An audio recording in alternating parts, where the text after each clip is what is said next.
Paige. Listeners at home, we have a new setup, y'all. We have the world's cutest, tiniest little mixer. We have 2 microphones. We are moving on up.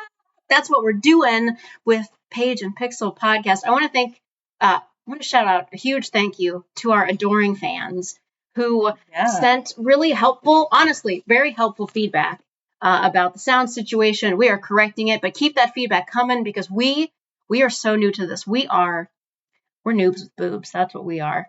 And we could use all the help that we can get. We want this to be as good as possible for you all, but we're really excited about our new setup, and we hope you are too.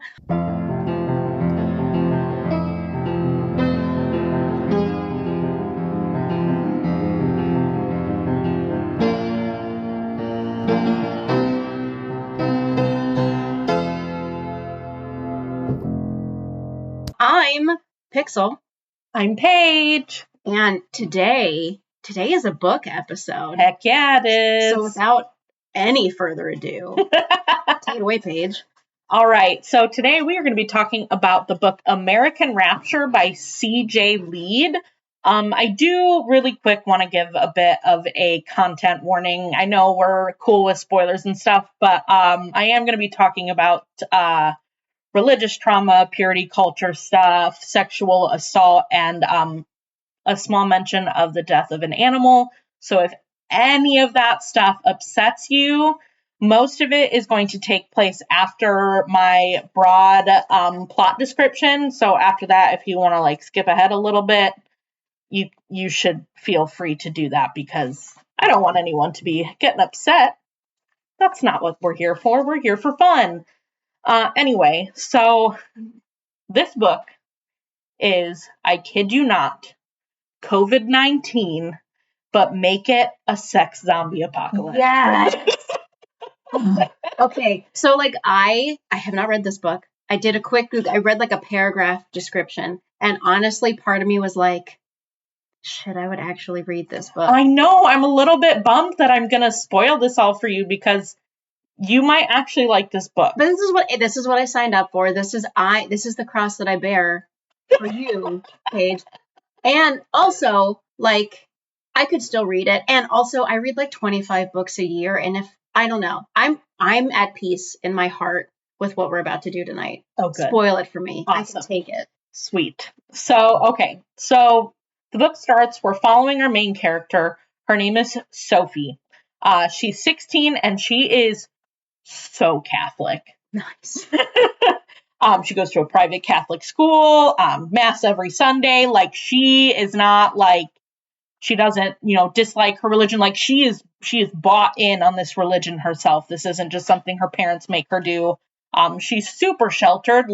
At one point, somebody was calling one of the other characters talking about how they're indigenous, but called them an Indian. And she was like, I don't know what that is. And I'm just like, oh my God, are you stupid? Anyway, so sheltered.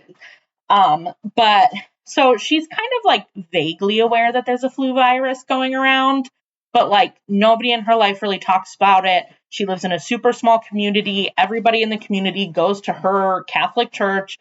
All the kids go to the same school. It's it is closed off, nothing in, nothing out type of thing. So they basically tell her not to worry about it.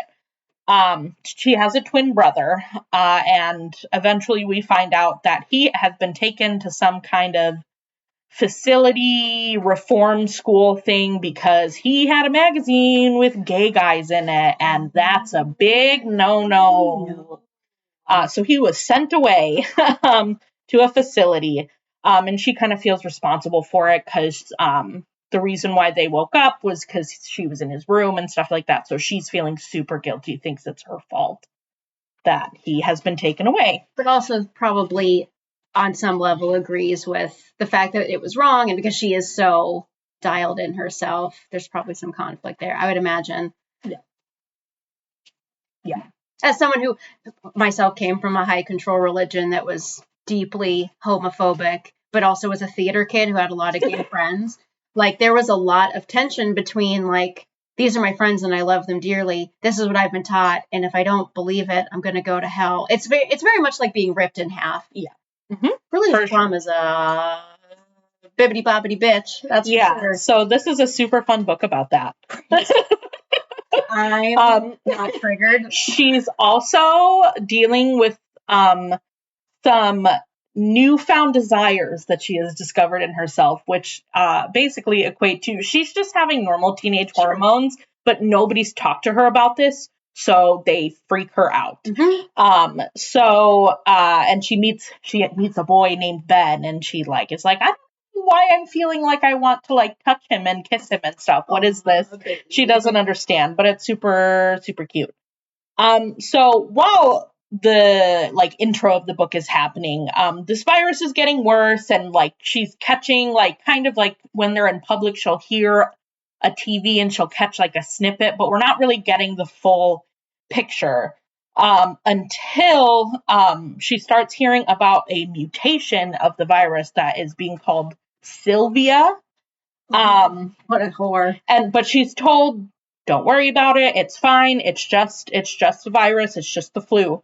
Until she comes home from school one day and her parents are in the living room,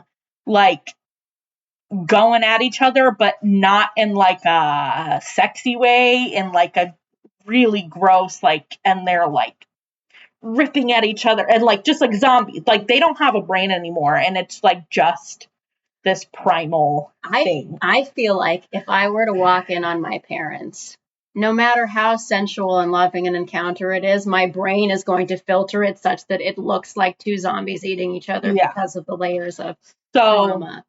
But I hear you saying it's not just that, because then when she walks in, they see her, and they're like, get her.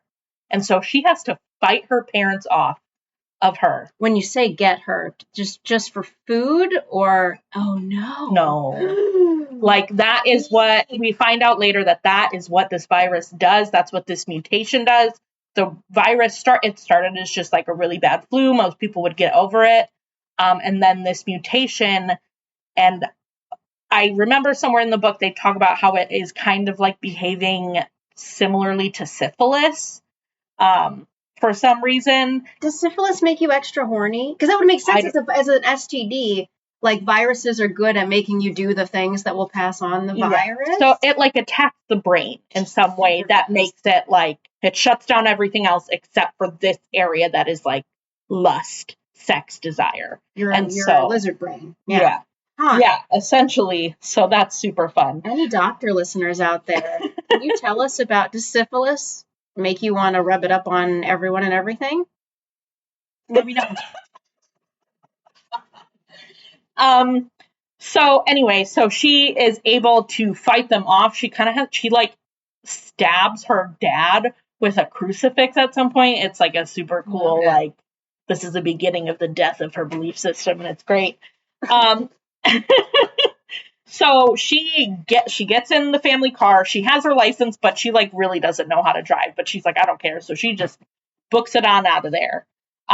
She at some point she gets stuck in traffic, and another guy who has the virus gets out and starts attacking people on the highway. Super traumatizing. After that, she gets picked up by some cops, and through some events, she ends up picking up some more people. So she picks up this cop. His name is Morrow. They find a dog at one point, and I forgot to look it up how you pronounce it, but it's Barghest, which I learned is, I can't remember what mythology, but basically it's from mythology, and it's a symbol that death is near. Okay, the black dog thing. Yes. That's in a lot of cultures. Yes. Yeah. So it's this big black dog, but he ends up being super protective and stuff, and they really grow very close, her and this dog. Listen, if there's dick out zombies, I'm gonna want a big black dog on my side. Yeah. Oh yeah, for sure. So then they make their way to I forgot to say, her main mission right now is she needs to find her brother, because her brother is in this facility. She doesn't know what's happening to him. She can't get in contact with him. And so that's kind of her motivation throughout the book, is needing to find her brother. And she doesn't know where he's at because they're moving him around, taking him out of this place, sending him to a hospital, sending him here and there, and she can't find him. So they end up at it's like a shelter, like they turned a school into a shelter and like a vaccine clinic. And this is where they found out it behaves like syphilis, and that's how they were able to get a vaccine, was they just like science stuff. I don't know. Sci-fi plot things. Those things. Yeah, sure. So there's a vaccine.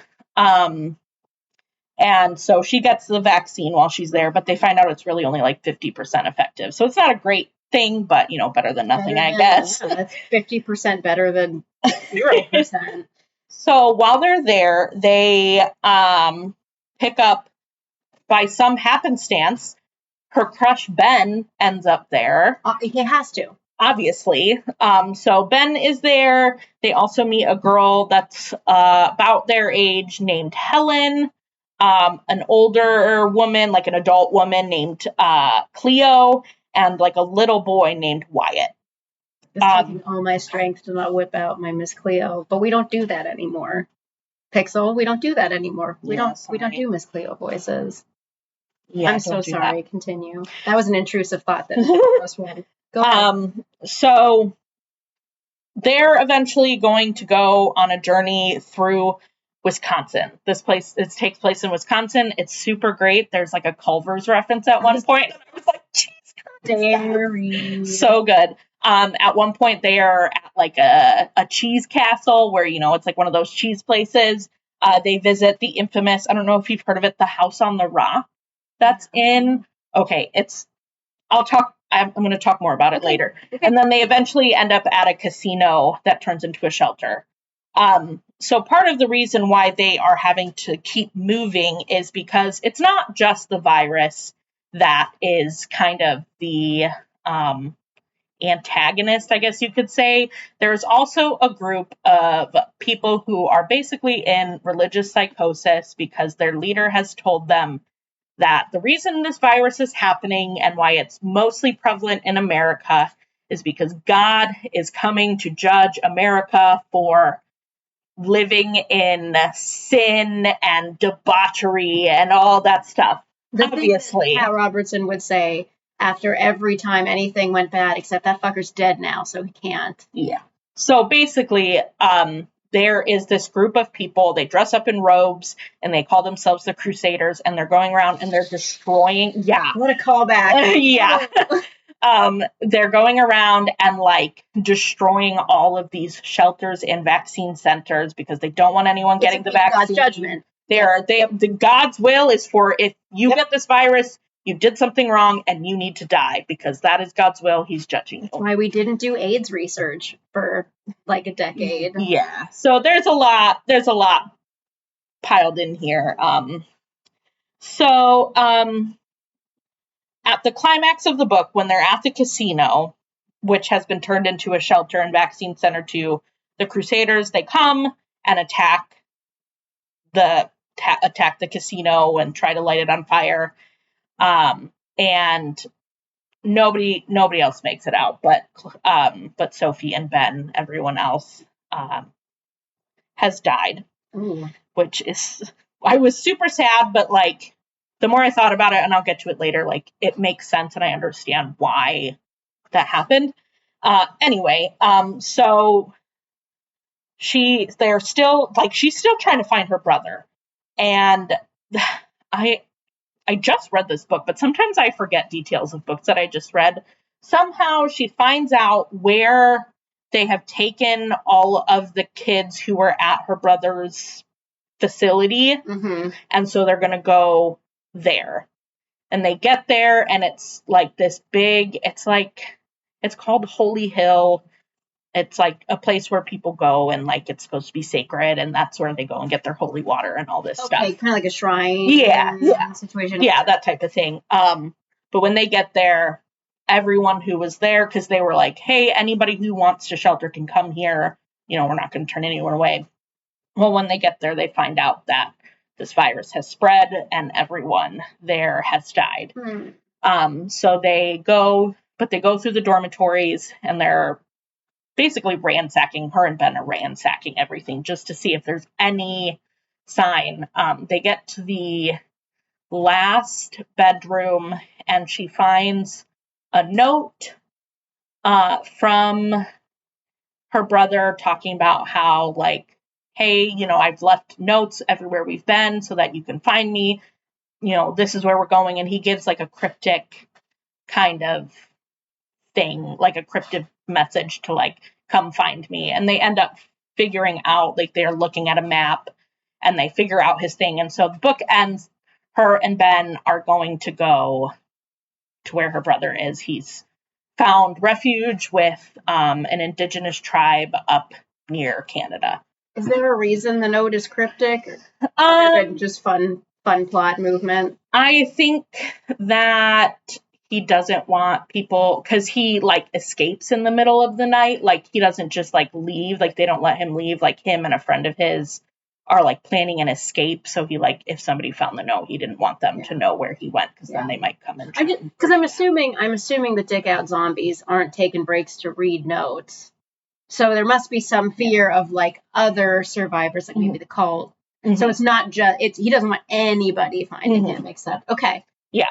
And so during all of this, as like an added thing, those like fun hormones get like real crazy. And so this whole time she's attracted to the super hot older cop, which I'm a little annoyed that he had to be a cop. I was like, but whatever.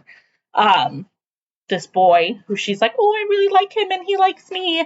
And then she's also, at some point, she's like, oh my gosh, I think I like Helen too. And she's like, doesn't understand that at all. She's like, oh yeah, my brother liked looking at pictures of boys, so maybe that's the same. But like, she has no frame of reference for this. Anyway, so that's just being a teenage girl. Yeah, basically. But to her, she like doesn't understand it, and so she's like, oh my god, I'm sick. I have this virus, because she's like terrified every time she feels it, and it's like, oh, honey, no. You just have hormones. That's such a powerful metaphor for like what purity culture does to the way you interpret your own body. It's like, there's something wrong with me. It's shameful. It's bad. Other people aren't like me. Like, I'm sick. I'm wrong. Like, that's. Yep. Yeah. Yeah. All right. What's next? Oh, my favorite moment. Yeah. I have like 3 moments that I want to talk about, and I couldn't really decide, because I know it's like a favorite moment and then a moment that like made you angry, and I can't really, I don't know. I'm just going to talk about 3 separate moments that I want to highlight. Yeah, whatever you want. In the I story. was just giving suggestions for how to structure your thoughts. Feel free to. So my disregard. It's so fun, and I really need to bring this up because there's like a whole sequence where they're at this house. It's called the House on the Rock. Apparently, it's a big thing in Wisconsin. If you listen to us and you're from Wisconsin and you know what it is, let me know. Send us a picture. I did look it up because I wanted to know what it looks like. Basically, it's this guy who like wanted to build a house based off of Frank Lloyd Wright, but he didn't really do it right. So it's like a little bit off. And now it's like filled with weird stuff. It's kind of like a museum and also like collections, but like it's just like a weird house. There's a huge carousel with creepy carousel things and dolls. Like, it's crazy.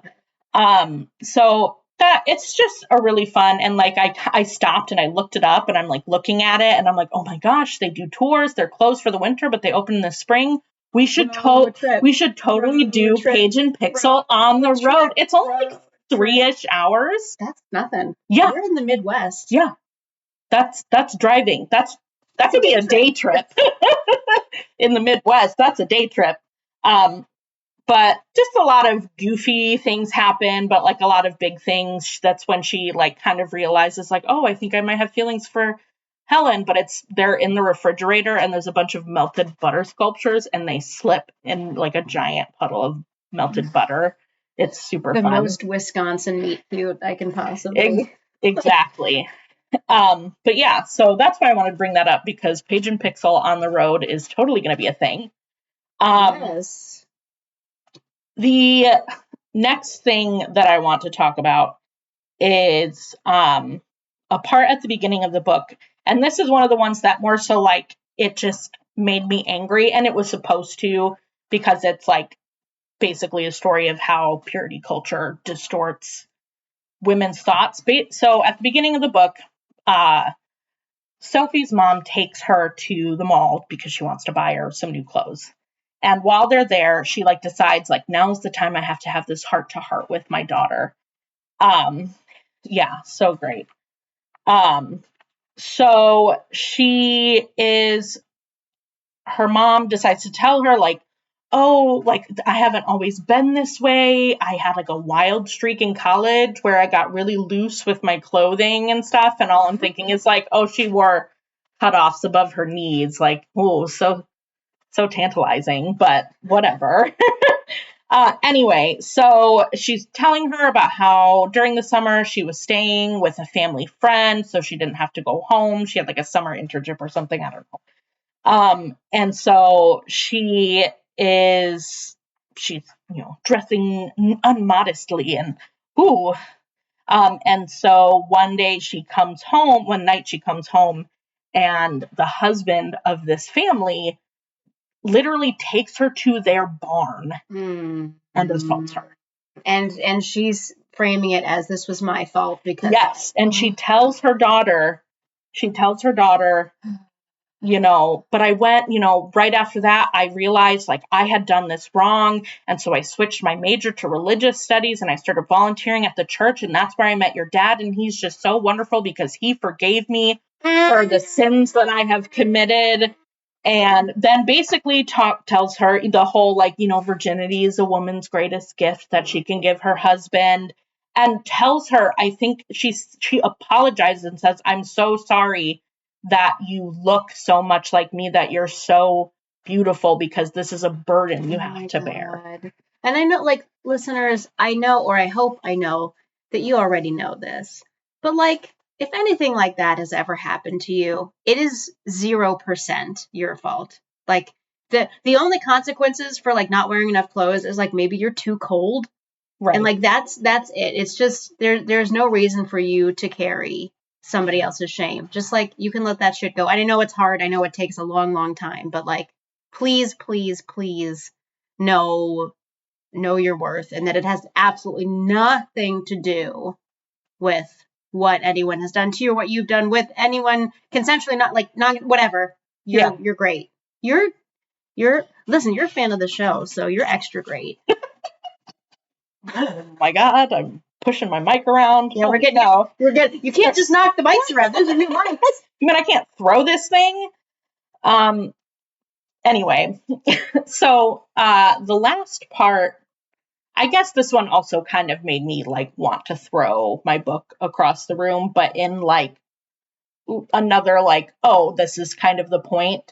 So at the climax of the book, wow, at the book's orgasm. Anyway, so basically they are at this casino and the Crusaders have attacked the casino. Her and Ben get separated from everyone else.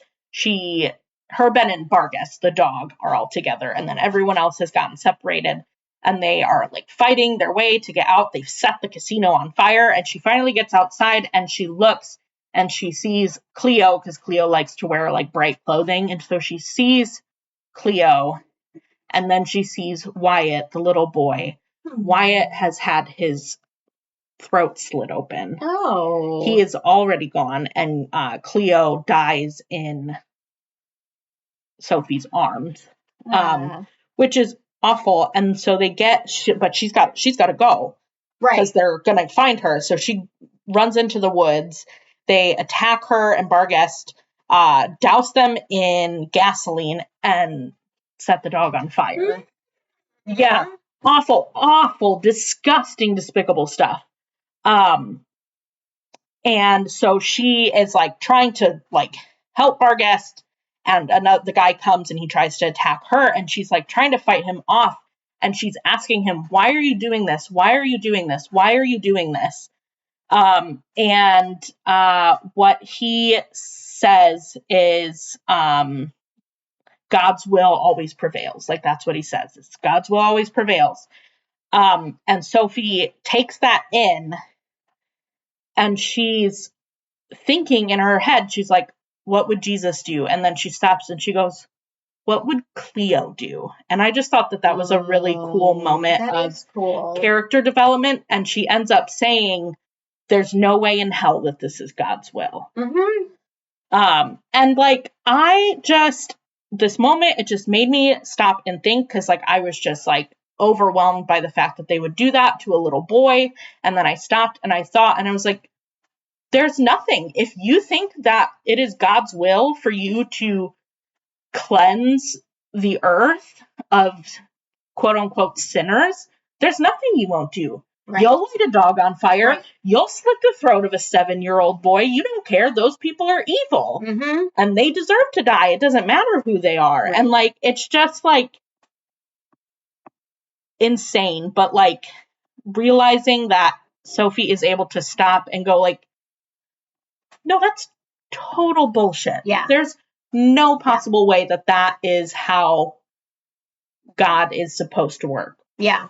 Yeah. And if it is, like, let me get myself the furthest away from that as I possibly can. Exactly. Yeah. Like, she kind of realizes too, like, she thinks back and she's like, I've seen my nuns carrying around red cloaks and like trying to hide them. She realizes people in her community are a part of this. Yeah. And she's like, oh my God, these little old nuns are wearing red hats. I mean red cloaks. Are wearing. So sorry. Not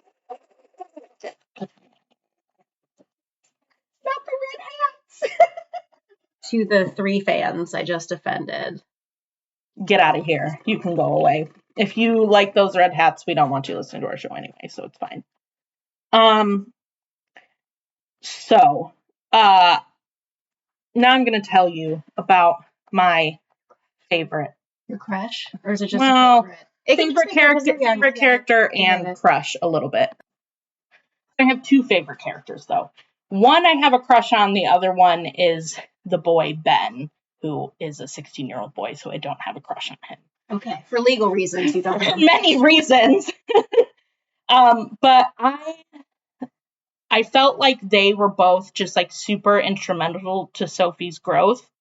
I felt like Ben understood her and accepted her as she was, but also wasn't afraid to push back and be like, okay, but do you really think that? Or like, this is what I believe, and it's okay if you don't believe that, but I'm just letting you know, like, you have the option to believe some. So just like very like good at understanding how to help someone who is doubting their faith, and, you know, just was really good at it. Religiously traumatized people need those people in their lives that are like walking like a half a step in front of them, like with them, close to them, supportive them, but also like challenging and like nudging a little bit. Yeah. Yeah. And then like giving her space to figure it out on her own. Yes. And not trying to tell her like, no, you're wrong. This is what you need to believe. Like, just super good for like a teenage boy.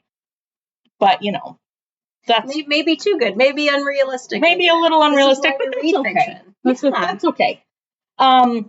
So the person I have a crush on is Cleo. Cleo is the coolest freaking person on the face of the planet. She dresses in like these bright red pants and like jewelry and just like doesn't care. And there's a scene where she's got 2 guns and she's firing them both out the back of a school bus. Whoa. Like maybe it wasn't this. Maybe they were in the car at that point. Anyway, she's holding a gun in each hand and pew, pew, pew with zombies. Like, that's not recommended gun safety practice. No. But in the zombie apocalypse, in a fiction book, okay. I feel like one with better aim. You know what? We're not going to go. Everyone else was injured. She had to. She had no choice. She could holster. You know what? I'm on your side. I'm putting it away. But she's accurate. That's the thing about fiction, is that she can be the greatest shot ever, and she got all those zombies hands at the same time. Exactly. Wow. So super cool. But she kind of ends up becoming a little bit of like, I wouldn't say a mother figure, but maybe like a cool aunt figure, where she's like always giving her advice. And one of my favorite quotes in the whole book is from her, and I want to read it because I just really like it as someone who also grew up in religion and was always afraid of like demon possession and stuff. Ooh. So this is what she says. She says, "You want to know why I think possession scares you? It's the same reason they want it to, because on some level you feel that you've already given up your free will. God and Jesus and the devil and angels and demons have already infiltrated your thoughts, your whole being. The church has. They make us so afraid of possession, of doing wrong and being wrong, because they don't want us to see that they've done it to us already. That fear, guilt, and shame, that has possessed you your entire life, and they put it there. Now tell me, who's the one who deserves to go to hell?" That is so fucking good and Right. insightful, because like that's absolutely true. Like your will is already not your own. Yes. That's too long for a bumper sticker. Yeah. Maybe it could fit on a t-shirt. I don't know, but I'm going to keep it in my heart for the rest of my life. Cross stitch, like a little cross stitch sign for on the wall. That's still a lot. We'll figure it out. It's I'll so figure out good. some way. It's so good. So yeah, I just loved Cleo. I loved her character, and like it broke my heart to like see that she died, but like that is another thing, is like it didn't matter how that she was wise and kind and full of life. She was not believing the right things, and so she was evil and deserved to die. And that's just an awful way to think about other people, that people just deserve to die because they don't do what you want the way that you want it, or they don't listen to you, or they don't follow your instructions the right way, or they don't comply, or something like that. Yeah. In my downtime, I've been reading Brave New World, because that seems like the thing to do in the year of our Lord 2026. Okay. And like so much of it is about like creating monocultures and making sure like everyone's in their place, and like they're kind of like clones, and they're all the same, and they think the same, and they act the same. But like in the real world, in nature, like monocultures are bad. Like when you have environments where everything is the same, then everyone is susceptible to the same shit. Like you need, like, diversity is a means of survival. Like, not, it's great and beautiful, but like in a most functional, like cold level, you need people who are not like you. Right. Yeah. Yeah. You need people to be able to challenge your beliefs, even if you don't end up changing your beliefs. Stopping and thinking about what you believe and why you believe it is a good thing to do. Because if it's true or valuable, it will hold up. And if it doesn't, why the fuck were you holding on to it in the first place? What's the value? Let that shit go. Yes. Let that shit go. Yeah. So, yeah, overall, I absolutely loved this book. I could have done without the hot cop, but whatever. Some people really love a person in uniform. Yeah, it was like just I wish she would have at least like, even in like a lazy way, said like, he's like, yeah, I know there's a lot of, bad people who do my job, but like, I just wanted to do it. Cause he like gets into it because he wants to like honor his sister who died when he was like a teenager and stuff like that. And so like, he wants to like help people, and he feels like he needs to like atone for not taking care of her and not being there to protect her. So like I get it, but like the fact that there was no mention of the like reason why cops have the authority they do and how they abuse that authority, I was like, there could have been something. There could have been a discussion about it at least. Or he could have been a hot park ranger, because nobody's mad at the park ranger. But then why is the park ranger picking up people on the highway? Because they're helpful people. True. He was just being helpful. He could have been a park ranger. You're right. We stand a hot park ranger. Yes, we love a park ranger. Anyway, but I felt like the pacing of the story was perfect. It wasn't going too fast, but it didn't like drag on. I feel like the ups and the downs were really consistent. A lot of just really good classic zombie horror, which zombie horror is like my favorite. I love a good zombie movie or a good zombie show or whatever. So I really liked that, but I also liked that this was like a first person telling. So we still only saw the world through the eyes of an incredibly sheltered 16-year-old girl who didn't really know what was going on.